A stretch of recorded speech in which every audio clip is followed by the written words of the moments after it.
Oi gente, tudo bem?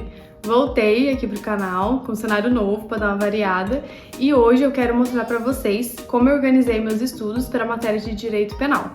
Então fica até o final que eu vou mostrar minhas anotações, alguns materiais que eu separei e também algumas dicas que eu acho que podem te ajudar. Então, antes de tudo, eu separei os artigos que constavam lá no edital, porque é com base nisso que o estudo vai ser feito.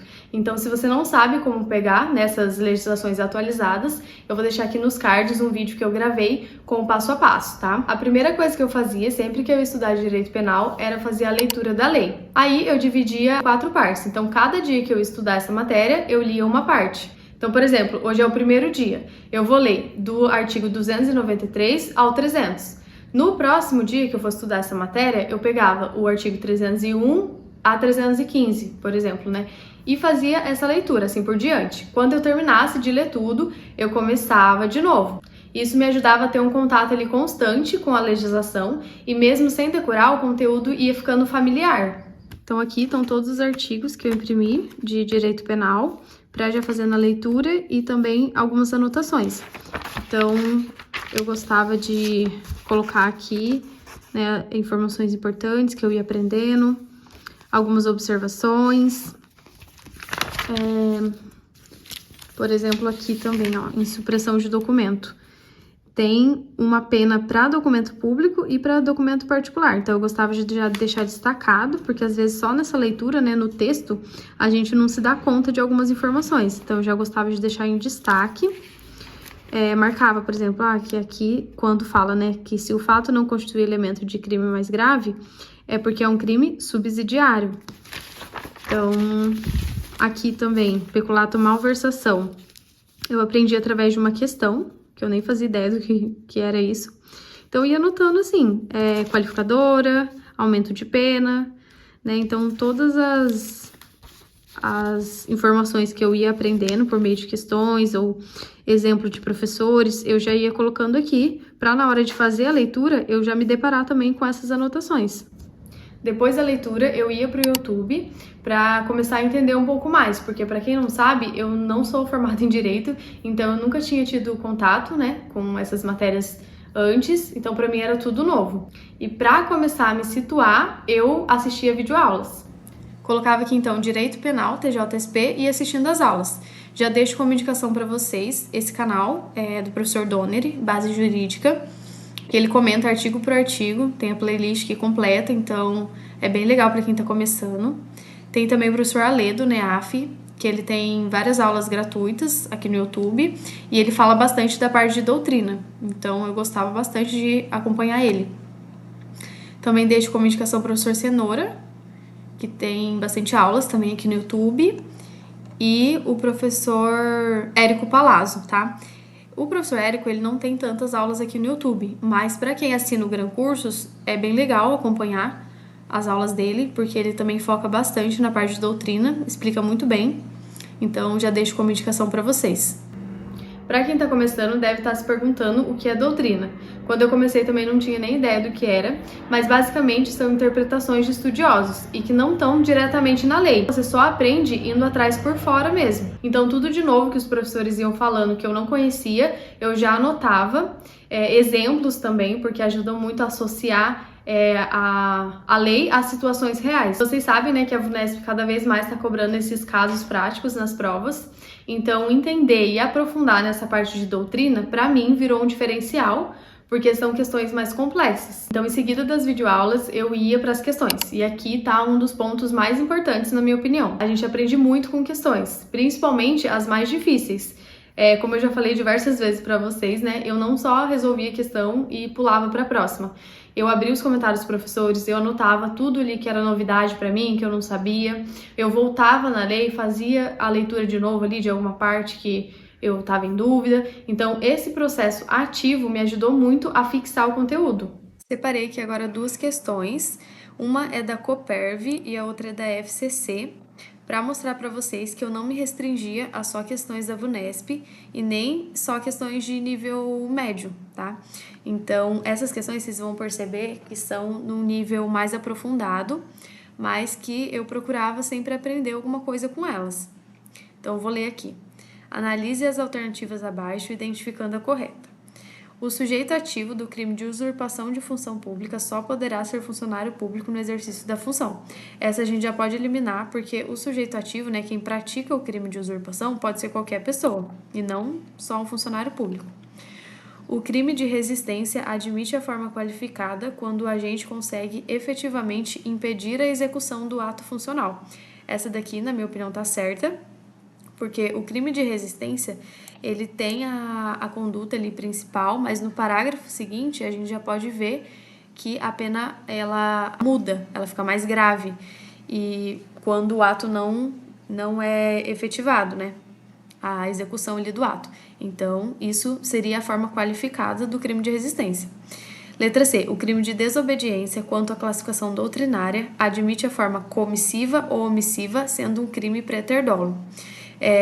A gente vê que a forma comissiva, né, é quando tem uma ação da pessoa, e a omissiva é quando ela deixa de fazer alguma coisa. Aí, no caso, vamos supor que eu não soubesse o que é o crime preter dolo, né? Depois eu vou abrir aqui os comentários e tiro essa minha dúvida. É por isso que eu sempre gostava de abrir os comentários depois. Mas, enfim, vou deixar essa daqui, porque eu fiquei na dúvida e tal. Letra D. Para que se configure a corrupção ativa, é dispensável que a oferta ou promessa sejam feitas espontaneamente pelo agente. A gente tem que ficar muito atento também com essas palavras, né? Dispensável, indispensável, porque pode confundir. Aqui no caso, tá errado por causa dessa palavra, porque é indispensável, ou seja, precisa que a oferta ou promessa sejam feitas espontaneamente pelo agente. Então, aqui no caso estaria errado.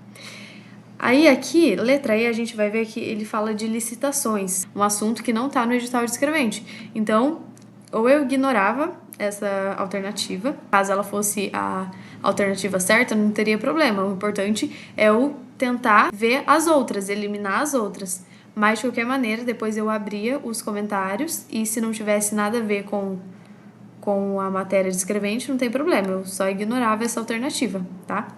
Aí depois eu abria, ia vendo certinho a explicação de cada alternativa, ó, a letra B realmente é a correta, e nisso a gente já consegue aprender bastante coisa, inclusive conceitos doutrinários, né? Essa questão, apesar de não ser da VUNESP, é a cara da VUNESP, né? Porque tem esse caso com várias informações, e quando era assim eu gostava de prestar atenção em todos os detalhes mesmo, porque alguma palavra ali, alguma informação já era o suficiente para eu descartar alguma alternativa. Por exemplo, aqui fala que Tício e Tácito são trabalhadores autônomos do ramo da construção civil, fazendo-se passar por policiais civis. Compareceram na empresa X, aduzindo ter em mãos um mandado de busca e apreensão diante da suspeita de um crime tributário e de um mandado de prisão temporária contra Emanuel, um dos sócios daquela empresa.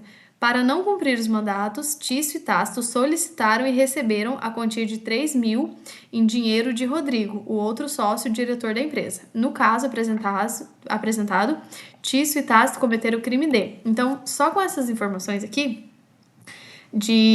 essa informação de trabalhadores autônomos, eu já posso excluir a corrupção passiva e a concussão, porque eu sei que esses dois crimes são praticados por funcionários públicos, e aqui fala que são trabalhadores autônomos. Ele até tenta confundir falando que eles solicitaram e receberam a quantia de 3.000, que no caso, se fossem funcionários públicos, ia ser a corrupção passiva, tá? Por isso que eu acredito, né, que seja para confundir mesmo. Mas essa informação aqui já dá pra gente eliminar esses dois. A corrupção ativa também não pode ser, porque ela é quando você oferece ou promete alguma vantagem, enfim, e não é isso que aconteceu aqui, tá? A letra E, vocês podem ver que não tá no edital de escrevente. Então, tipo assim, quando era assim, eu colocava que eu achava, por exemplo, usurpação de função pública. Pode ser isso, porque eles fazendo-se passar por policiais civis, que é exatamente a usurpação, né? Você praticar um ato de ofício de uma profissão que não é a sua profissão, né? Então eu colocava aqui, aí se fosse, beleza. Tipo, eu ignorava essa. Mas se não, eu abria de qualquer maneira, né? Eu gostava de abrir o comentário e ver a explicação artigo por artigo. Vou mostrar para vocês agora meu caderno de erros, que eu gostava de colocar as informações de forma esquematizada, assim, em tópicos, porque também era meu material de revisão. Então, eu já bati o olho aqui na hora de revisar e sabia o que eu precisava dar prioridade. Então, aqui eu colocava exemplos que eu ia aprendendo, né, com as videoaulas ou questões mesmo. Colocava alguns conceitos, também, por exemplo, aqui, crime de modificação ou alteração não autorizada. Ele não exige finalidade e tem aumento de pena. Então, coisas assim mais pontuais que eu via que eu tava errando ou que eu tava esquecendo na hora de resolver uma questão, eu já ia e colocava aqui no caderno. Eu também fazia anotações comparando crimes que costumam confundir, né, como, por exemplo, tráfico de influência e exploração de prestígio. Então, essas comparações estavam sempre nas minhas revisões, porque como são crimes muito próximos ali, né, muito parecidos, caem muito em prova. Então, eu fazia minhas folhinhas dessa forma, colocando aqui os dois crimes, né, para comparar e destacando a diferença entre eles. Então, os verbos, os aumentos de pena. Então, na hora de revisar, para mim já ficava mais fácil de ver a diferença. Também tem esses dois crimes aqui, que apesar de serem parecidos, um é um crime próprio, né, porque fala que é em razão do cargo, outro já é praticado por particular. Então, apesar de serem bem parecidos, tem essa diferença bem grande, que eu gostava de destacar também para já ir entrando na minha mente, né. Tem esse, certidão ou atestado ideologicamente falso, com falsidade material de atestado ou certidão. Então, eu gostava de fazer em formato de folhinha, assim, pra ir vendo visualmente mesmo as diferenças e comparando. Eu usava também flashcards para tentar memorizar os verbos. Não sou a maior fã de flashcards, mas para coisas pontuais, assim, eu gostava de fazer, para decoreba mesmo. Olhando ali nos meus materiais, até achei esses flashcards bem bonitinhos que eu tinha comprado, tinha até esquecido deles, mas achei legal mostrar para vocês. A estratégia do flashcard era mais para eu tentar forçar a minha mente a lembrar dos detalhes de cada crime. Então, eu já deixava tudo esquematizadinho aqui, os verbos. Então, eu colocava aqui, né, o nome do crime na frente. Tentava forçar a minha mente a lembrar dos detalhes. E aí, depois, eu conferia atrás. Então, deixava aqui já esquematizado. Os verbos, né, por exemplo, fazer afirmação falsa, negar ou calar a verdade, aí como perito, contador, tradutor, intérprete, testemunha. Eu até deixei destacado aqui o contador, porque eu sempre esquecia dele na hora de lembrar das informações, então eu já deixei até destacado. Colocava aqui também os procedimentos, né, tudo certinho. Então, dessa forma, eu conseguia decorando mesmo algumas coisas. Para finalizar, vou deixar aqui uma última dica que foi super importante para mim, porque nem sempre a gente vai saber tudo na hora da prova, né? Isso é normal. Então, uma estratégia que eu fiz e me ajudou muito foi resolver questões por eliminação. Por exemplo, teve uma questão na prova de setembro, que, se eu não me engano, essa questão foi até anulada, porque ela cobrava um conceito de documento público que estava numa outra lei fora do edital, e acabaram anulando ela, mas eu consegui acertar, mesmo assim, por eliminação. Então, eu trouxe ela aqui para mostrar para vocês como foi o meu raciocínio. Aí foi essa questão aqui, 26, que eu vou ler para vocês. Tício, a fim de se habilitar a uma vaga de emprego, fabricou, então isso aqui já é um verbo importante, fabricou um diploma de instituição de ensino superior privada e o utilizou, apresentando-o como requisito para participar da seleção. Diante da situação hipotética, é correto dizer que Tício, em tese, praticou o crime D.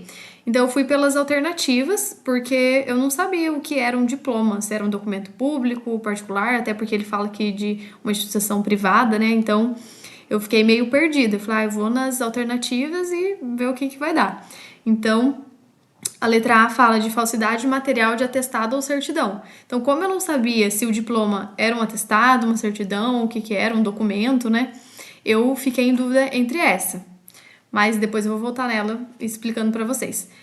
Letra B fala de falsidade ideológica. Essa eu já eliminei porque a falsidade ideológica é você inserir uma informação falsa em um documento verdadeiro. Aqui fala que ele fabricou, como eu falei para vocês. É um verbo importante da gente prestar atenção. Então, fabricar é fazer do zero. Então, não é inserir, simplesmente inserir uma informação. Então, essa daqui eu já excluí ela.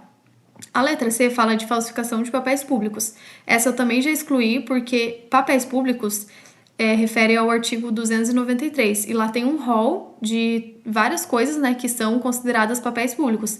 E diploma não tá lá. A letra D, certidão ou atestado ideologicamente falso. Esse aqui também já eliminei, porque esse crime ele é feito por um funcionário público. E aqui fala que, a fim de se habilitar a uma vaga de emprego, ele fabricou e tal. Então, em nenhum momento fala que é um funcionário público. Então, já eliminei. Então, eu fiquei entre a A e a E. Só que, né, por eliminação, eu fui mais pela letra E, porque a letra A fala que é um atestado ou uma certidão, certo? Então eu pensei, atestado é, por exemplo, um atestado médico, uma certidão é uma certidão de nascimento. Então, por eliminação, eu fui para a letra E e consegui acertar a questão. Se você curtiu esse vídeo, já deixa seu like, se inscreve aí no canal para continuar acompanhando os próximos vídeos e muito obrigada por me assistir até aqui. Tchau!